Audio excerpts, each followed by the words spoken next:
Hey everybody, hope you're doing well. Wanted to hop on here and talk through some questions that I've had over the last couple of weeks about kind of my weight loss goals that I'm looking at here.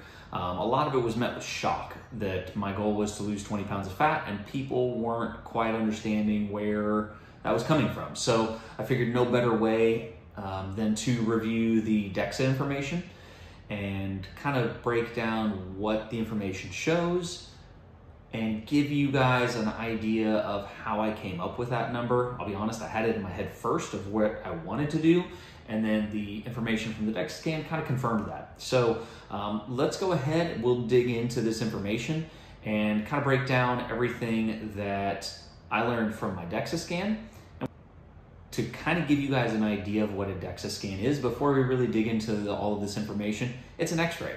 It's a bed that you lay down on. It's got an X-ray bar that goes over the bed itself, and then the table moves and provides an X-ray of an individual's overall body composition. And that includes a couple different details. In this instance, it's going to be fat mass and lean mass that it's giving overall information on. And then at the very bottom, I'll show you briefly the bone density scan that comes with that as well. So for women who have osteopenia or osteoporosis, you might be familiar with this scan, or at least the bone density side of things. The fat mass versus lean mass might be new to you. So let's go ahead and let's get into the overall scan itself.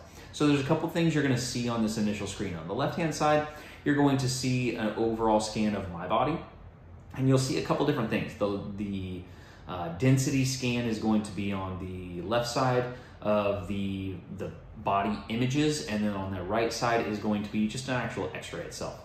On the right side of the screen, you're going to see percent fat composition, and you're going to see several different variables in that percent fat composition. So if we go down a little bit, here you're going to see the overall breakdown of body composition, or my body composition results themselves.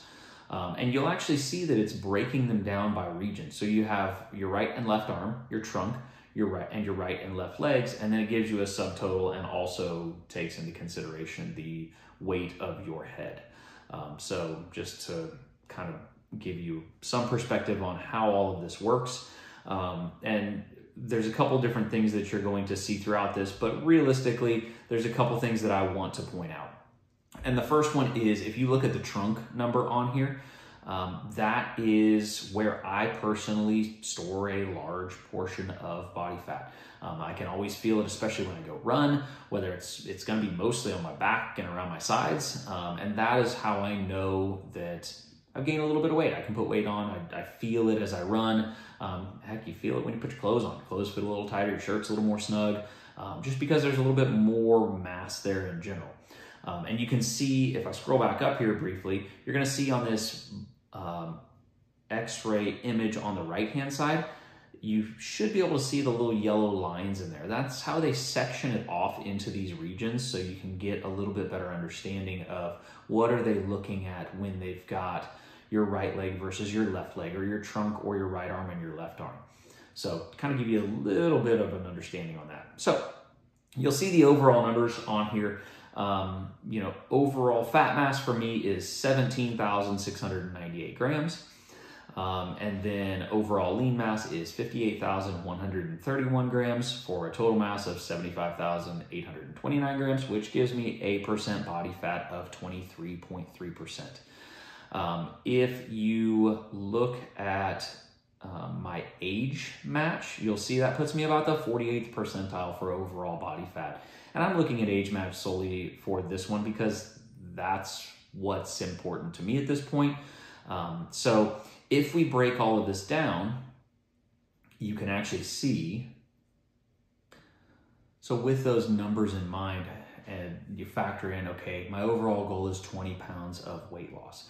20 pounds of weight loss results to roughly 9,000 grams. and that would be deducted from the fat mass side, which is where my goal is. I'm going to have a little bit potentially muscle loss with some of that weight loss. That's just how it happens by nature, but that's a lot of my goal for being in the gym and trying to add more strength on.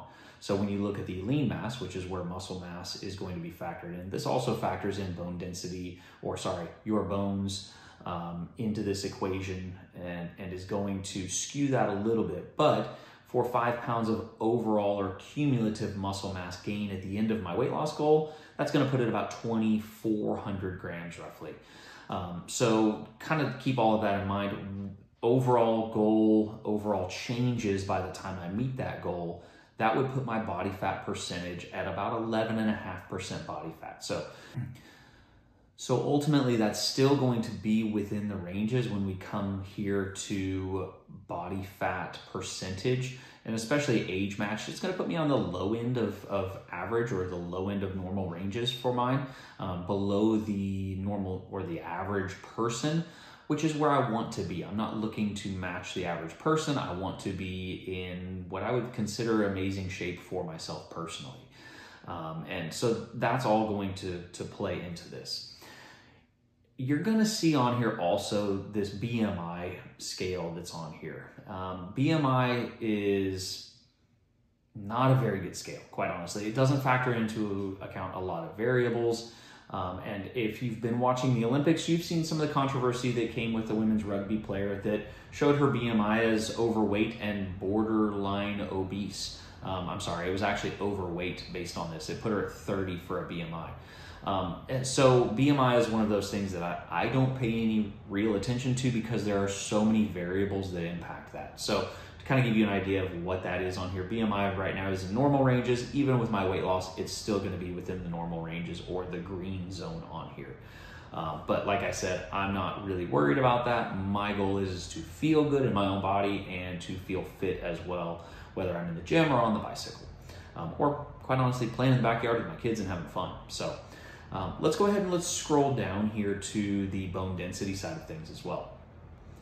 This is one of those areas where I know I have room for improvement. And a lot of it is just because of what I've done from an exercise perspective. I haven't done a great deal of strength workout recently. I haven't really been running. And all of those things actually cause your body to adapt, not only from what you can see and feel from a muscular standpoint, from a cardiovascular standpoint, but also from a bone density standpoint. Running is going to obviously increase the bone density in your feet and your legs. Lifting weights is going to do a lot. It's going to increase it pretty much everywhere on your body. So bench pressing is going to help. It's going to stress the bones. And because of that, the body is going to adapt. Squats are going to stress the body. It's going to stress the spinal column, going to stress the legs, the pelvis, everything. And your body is going to adapt and increase the density of those bones. So longevity-wise, long-term-wise, it will benefit anybody who is working and lifting weights. And you can see here, even for bone mineral density, I'm low average roughly on that. I would love to see my average above, 1.3 range, somewhere in there. That's not my ultimate goal, but I hope it is a result of the work that I'm putting in. So we're gonna find out here in the next 4 or 5 months, after I've been training for a while. Hopefully I meet my weight goal by that point in time, and we can move forward from there. So let's go ahead and let's go on to Madison. She's going to talk you through some of the results that came from the Resting Metabolic Rate test and give us some insight as to what she's seeing there and how that all plays out in the grand scheme of things, and as well as kind of what I need to be focusing on moving forward. So as many people know, nutrition isn't a one-size-fits-all. It's different for every person and every type of body and every sport as well. So one of the things we wanted to do as a starting point was do a resting metabolic rate test.